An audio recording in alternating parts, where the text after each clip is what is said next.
What is happening, YouTube? This is Cameron with the Atlas Strength Shop, and this video is going to look a little different than some of the other ones you have seen in the past. As you notice right now, I'm sitting in my truck and I am driving down the interstate. Hopefully my grandmother isn't watching this. Partly because this video is it's about her and others like her. So, I'm gonna rant about something that really gets on my nerves. I see this a couple times a year just because it makes its rounds on the internet. But there was an article that was written a few years ago about exercises that the elderly should avoid. And just the reasons it gave were just basic safety ones that you would expect. You know, an elderly person shouldn't do certain exercises. The problem is, age isn't enough of a variable to get rid of an entire type of exercise from your repertoire. And these exercises were things like weighted squats, deadlifts, overhead press, pull-ups. I mean, sure, your average 70-year-old probably isn't rocking out 20 pull-ups anymore like they could when they were 16 years old. But as people age, they start to lose some bone density, they start to lose some lean muscle mass.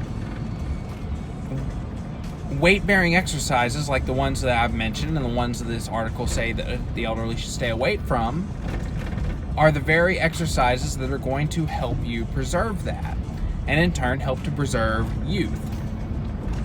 Now, I'm aware that there probably aren't very many 70-year-olds who are watching my YouTube channel right now.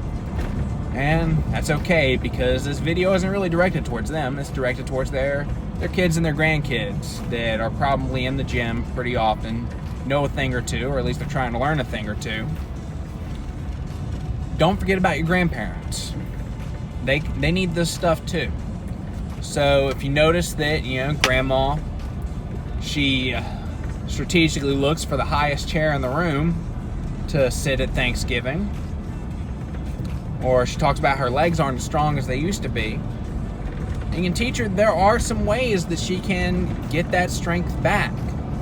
Now, I'm not saying that, you know, grandma needs to drop into a full competition squat on day one, but, you know, you can find a relatively high chair and just tell her to sit down and get back up 10 times.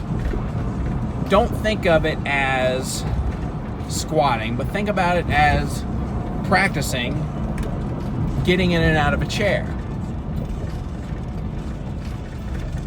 You know, that skill just translates really well to real life, you know? You know, there are also other things like, you know, do some push-ups, do some squats. This is going to help you get up off the floor if you fall in your kitchen. Also, if you're increasing your bone density through weight-bearing movements, then your hip's probably not going to break when you fall either. At least it's a lot less likely to. The moral of the story is, just because somebody is getting older doesn't mean that they need to stay away from these type of movements. If anything, they need to do them more than somebody who is young, just because somebody who is young is already pretty durable. You know, somebody who is older is less durable, so they need to take active steps to regain that durability. It's a little off topic, but it is really hot in this truck. I am in Louisiana. It's 86 degrees outside right now, middle of May. I'm sorry, we're at the end of April, not the middle of May. I don't know what I was thinking. And the AC has broken my truck, but I got the windows rolled up so that we can do this filming. Anyway, that was a little off topic. But yeah, you get the idea of what I'm talking about. There's no such thing as a bad exercise.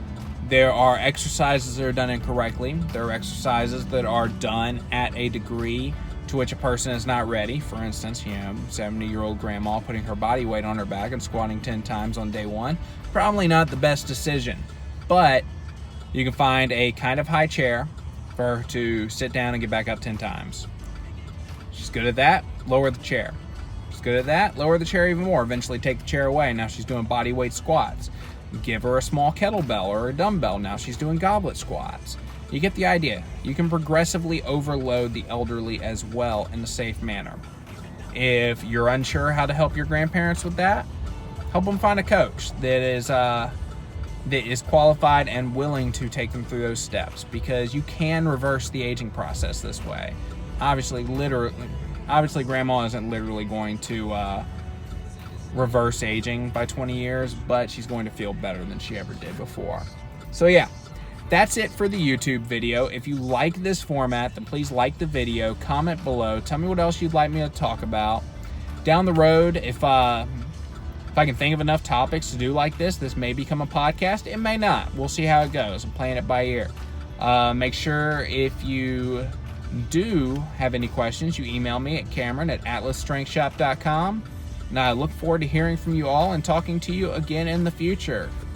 Have a good one.